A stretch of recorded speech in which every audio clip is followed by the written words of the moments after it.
My name is Emily Davis. I'm 32, and I thought I had a perfect life. My boyfriend, Nicholas Scott, 31, seemed loving, charming, and completely devoted, or so I believed. We had shared 7 years together, navigating the ordinary and extraordinary moments of life, even joking about starting a family someday. But sometimes reality has a cruel sense of timing. It was a regular Tuesday, and I had grabbed my lunch break at the office, scrolling through social media as usual. I wasn't expecting anything out of the ordinary, just the usual cat videos, birthday notifications, and carefully curated lives of people I barely knew. Then I saw it. A post from Nicholas, public and devastating. Ladies, tomorrow's the big day. Finally leaving Emily for a real woman who knows how to treat a man.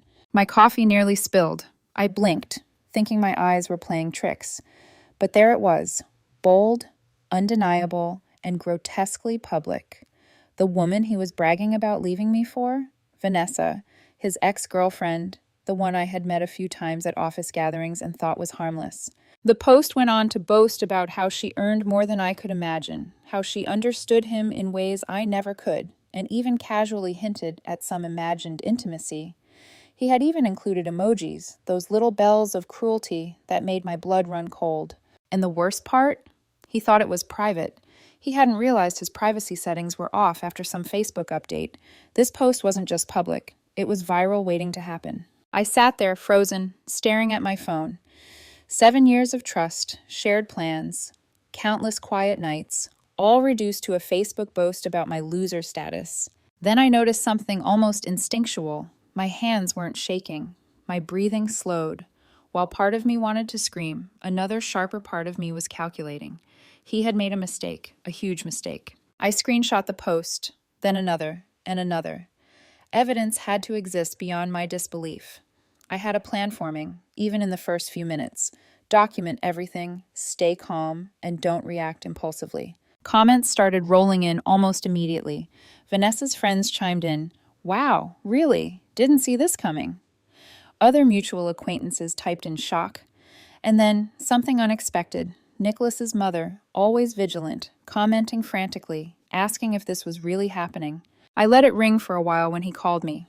Text poured in. "Emily, it's not what it looks like. Please answer the phone." My thumb hovered over the screen. I didn't respond. Not yet. Calm observation was my weapon. I finished my sandwich mechanically, my mind running through every detail of the life we'd shared, every suspicious expense I had ignored, every late-night business meeting that never added up, every moment that now seemed like a lie. By the time I got home, I had a sense of purpose I hadn't felt in years. Nicholas's car was in the driveway, parked crooked like a man who had already rushed into chaos. I took a deep breath, steeling myself. The moment I walked in, I saw him, casual, smiling, phone in hand, probably imagining he had already won. "Emily," he called, his voice overly cheerful. "You saw the post?" I didn't answer immediately. My eyes scanned the room, noting details, the mess of his work papers, the crooked frames, the faint smell of his cologne that used to make me feel safe. None of it mattered. What mattered was truth. He tried to laugh it off, stammering about creative writing and some absurd joke between friends. I let him talk. The more he spoke, the more he revealed about his entitlement, his disregard for me, and the audacity to assume I'd forgive before even hearing him out. Then came the first signs of his mistakes, small financial discrepancies I had noticed before but brushed off. "Where did the savings go, Nicholas?" I asked casually. His face paled, the first crack. He attempted excuses, stammered about online transfers for future surprises, but his words lacked conviction. I could feel the power shifting, though he didn't realize it yet. The calm, unshakable Emily was taking over. By the end of the evening, he left the house in a frustrated storm of half apologies and threats, convinced he was still manipulating the narrative. Little did he know, the pieces were already falling into place. I had screenshots, text evidence, and a quiet resolve that only the betrayed develop over time. The post may have been the shock, but it was also the spark. I wasn't just going to survive this, I was going to turn it into my victory. And this was just the beginning. The next morning, the apartment felt heavier than usual. The sunlight filtered through the blinds, casting stripes across the floor, but it couldn't illuminate the tension thickening the air. I, Emily Davis, moved silently. my mind replaying every cruel word from Nicholas's post. I could feel my pulse steadying as I rehearsed my plan. When Nicholas walked in, carrying that same casual confidence, I almost laughed at his ignorance. He thought everything was still under his control. "Morning, Emily," he said, dropping his keys on the counter. "We need to talk about last night. That Facebook post, it was a joke, a misunderstanding, creative writing, you know?" I didn't immediately respond. I let the silence stretch, long enough for the weight of his guilt to settle, long enough for him to squirm. The calm in my eyes must have unnerved him. "A joke?" I finally asked, voice smooth but icy. "The joke where you publicly humiliate me? Where you brag about leaving me for Vanessa? That joke?" His smile faltered. "It wasn't like that, Emily. You're overreacting. Everyone knows it was just a creative exercise." I shook my head slowly, deliberately. "Creative? You're telling me it's creative to steal $8,000 from our savings, lie about it, and humiliate me online? That's your idea of creativity?" Nicholas froze, his defenses faltering. I didn't." "You did," I said, my voice cutting through his excuses. "I've been checking our accounts for weeks. That money is gone. And don't even start with excuses about your business expenses. I have the statements. Every transaction. Every unexplained withdrawal. You weren't just careless. You were deliberate." His face went pale, and for a brief moment, I caught the flinch of fear I'd been waiting for. I was saving for something special," he stammered weakly, as if that could make everything right. "For yourself, Nicholas," I corrected him. "Not for us, not for me, for yourself." Then came the theatrics, the gaslighting, the desperate attempts to regain power. He tried every angle, tears, threats, manipulation. But I was unshakable. Every word he spoke, every gesture, I catalogued silently in my mind. Every detail was evidence. Every slip a thread I could pull later. He even tried the old seduction tactic, leaning closer, voice softening, eyes pleading. But I stepped back, calm, collected, untouchable. He was no longer the puppet master. That title belonged to me now. By the time he stormed out, frustrated and humiliated, he didn't realize the tide had turned. I had the power of evidence, the clarity of truth, and the patience to let consequences unfold naturally. I sat on the couch after he left, phone in hand, reviewing the screenshots. Every comment, every post, every hidden detail revealed a man who had thought he could manipulate the world and everyone around him, and failed. Then I noticed something interesting. Vanessa, his ex-girlfriend, was already stirring trouble behind the scenes. She had messaged mutual friends, trying to influence opinions, attempting to play the victim. Classic. Predictable. But it gave me more insight into the web of deceit I was untangling. I drafted messages carefully, thinking of social media as a chessboard. Every post, every subtle hint of truth would be a calculated move. Public perception was a weapon, and I knew exactly how to use it. Neighbors, co-workers, even family members began noticing small inconsistencies in Nicholas's behavior. The whispers, the suspicious glances, it was the first public cracks in his carefully curated facade. And I stayed calm, letting him think he was still in control while the walls quietly crumbled around him.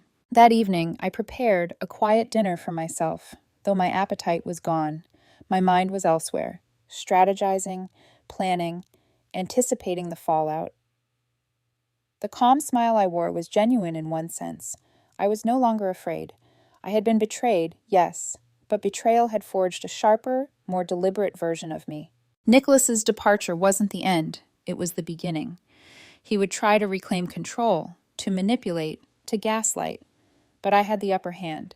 Foresight, evidence, and a cool detachment that only comes from betrayal transformed into strategy. As night fell, I looked out the window at the quiet city lights. Somewhere out there, Nicholas thought he had won. He didn't know the storm I was quietly preparing. A storm not of rage, but of carefully measured truth. And as I turned off the lights, I whispered to myself, "This is only the beginning, Nicholas. You're about to see what happens when the truth fights back." By now, Emily Davis had settled into a rhythm of calculated patience. Every detail of Nicholas's deceit, the stolen money, the public humiliation, the lies about Vanessa, was cataloged meticulously. The storm I had whispered about was no longer a threat. It was a ticking fuse in my hands. The first move was subtle, almost imperceptible. I didn't post an outright accusation. I simply shared an innocuous update about life, sprinkled with a truth only those paying attention would notice. Funny how trust can look so solid from the outside, but you never know what's really happening behind closed doors. The response was immediate. Friends, coworkers, and even distant acquaintances began connecting the dots. Comments popped up. "Are you talking about Nicholas? Wait, is this about Vanessa?" Every vague hint I dropped was a carefully placed chess piece, pulling public opinion slowly toward me without ever revealing too much. Then came the reactions from Vanessa. She began sending direct messages, attempting to manipulate mutual friends, painting herself as the innocent party caught in the middle. But every attempt she made backfired because I had already saved every screenshot, every message. She had no idea she was playing a game with someone 3 steps ahead. Nicholas, meanwhile, began to lose control in subtle ways. He would call friends and family, desperate to explain, to justify, to rewrite history. But the more he scrambled, the more obvious his guilt became. The online world began murmuring. The man who publicly humiliated his partner and flaunted deceitful behavior was not the hero he thought he was. Then came the escalation. I revealed just enough. A carefully cropped screenshot here, a subtle hint there, all pointing to his financial misdeeds. The $8,000 missing from our savings? Now a public suspicion. The social fallout was immediate. Coworkers whispered, family members exchanged worried glances, and friends began questioning what they thought they knew. Nicholas's credibility, already fragile, was fracturing fast. The twist didn't stop there. Vanessa, in her desperate attempt to assert control, revealed secrets I hadn't anticipated, but I used them to my advantage. Minor betrayals, financial indiscretions, and past lies surfaced, painting her as complicit in the chaos rather than an innocent victim. Every revelation reinforced a single, unshakable truth. Nicholas's world was unraveling, and I was holding the strings. At home, I remained calm. Nicholas would occasionally burst into the apartment, demanding explanations, claiming I was ruining his life. But I had anticipated this. I met his storm with cool detachment. "You thought you could humiliate me, steal from me, and manipulate the narrative," I said calmly one evening. "But you underestimated me. That's your mistake, Nicholas." He tried threats, tried emotional appeals, even attempted manipulation with Vanessa. Nothing worked. Every attempt only strengthened my position. I let him exhaust himself, letting the public and legal consequences gather momentum while I remained untouchable, quiet, and strategically patient. Then came the big reveal online. I posted a single, devastating truth, accompanied by evidence Nicholas could not deny, his financial deception and the manipulated narrative about our relationship. The reactions were explosive. Friends, coworkers, even distant family, people who had never taken sides, began rallying to my perspective.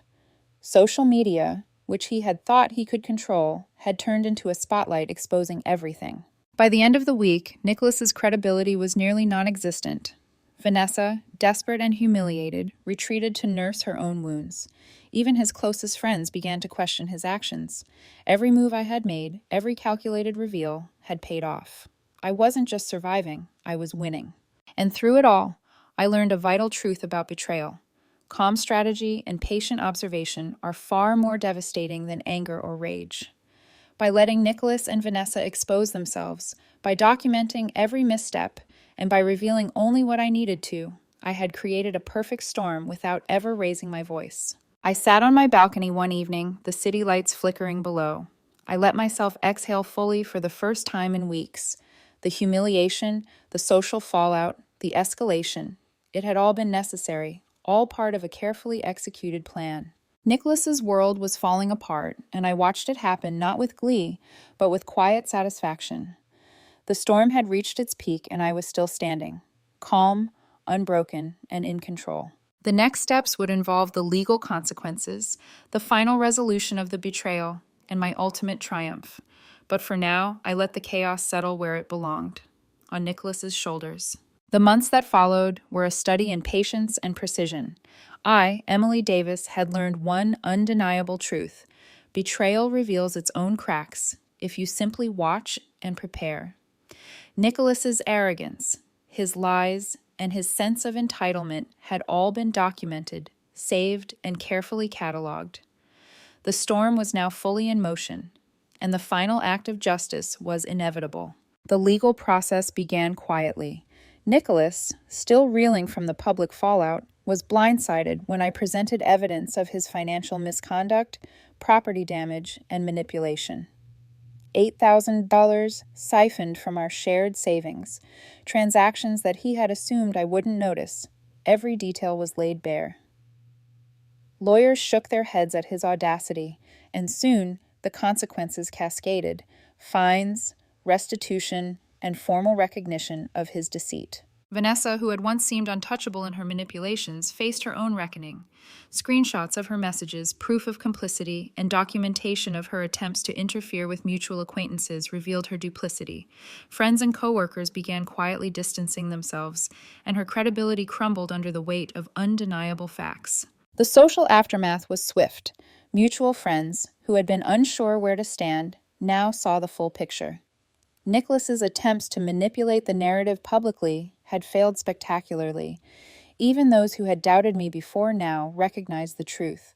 The humbling of someone who had thought himself untouchable was strangely satisfying, but I kept my focus. I had never sought revenge for pleasure. My aim had been justice and clarity, and that had been achieved. Financial stability, once threatened, was restored.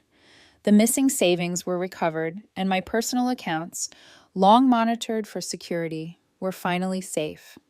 The apartment, once a battleground of arguments and tension, became a sanctuary once more.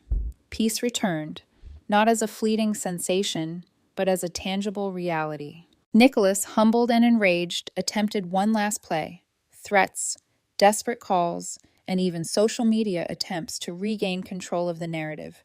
But every move he made had already been anticipated. Legal counsel, screenshots, and public documentation ensured that he could not harm me again. His credibility, social standing, and financial leverage had all but evaporated. And then there was the final, quiet victory. Vanessa, once the catalyst of deceit and betrayal, had to face the truth of her own actions. Her schemes had backfired. Her attempts to assert control ended only in exposure. Socially and emotionally, she was left navigating the consequences she had tried to orchestrate for me. In the midst of all this, I reflected on my own journey. 7 years of trust shattered in an instant. But from that devastation, I had emerged stronger, clearer, and more self-assured. Betrayal had tested me, and I had not only survived, it had refined me. I realized that true strength lies not in rage or vindictiveness, but in clarity, patience, and deliberate action. And life moved forward. I began investing in myself, financially and emotionally, building a sense of security that Nicholas could never undermine again. New opportunities emerged, including a budding connection with someone genuine, someone who valued honesty, transparency, and partnership over manipulation. This was a man whose presence brought peace rather than chaos, reminding me of the simple joy of being seen and respected. The final confirmation of triumph came quietly. Nicholas had lost everything: social credibility, financial leverage, and control. Vanessa faced her own reckoning, and I had rebuilt my life from the ruins of betrayal. The lesson was clear. Deception is powerful only if you allow it to remain hidden. When exposed, truth has a force that cannot be denied. One evening, I sat on the balcony, watching the city lights flicker below.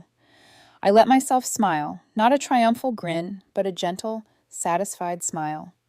My life, once threatened by deceit, had been reclaimed. Peace, clarity, and empowerment were mine. I had documented everything, acted deliberately, and allowed consequences to unfold naturally. The storm had passed, and I remained standing, unbroken and victorious. The lesson, simple yet profound, was clear. Trust must be earned, boundaries must be protected, and truth, once wielded with care, will always prevail. And as I turned off the lights and prepared for a new chapter, I whispered to myself, "This is my life, my peace, and my victory. Nothing and no one can take it from me."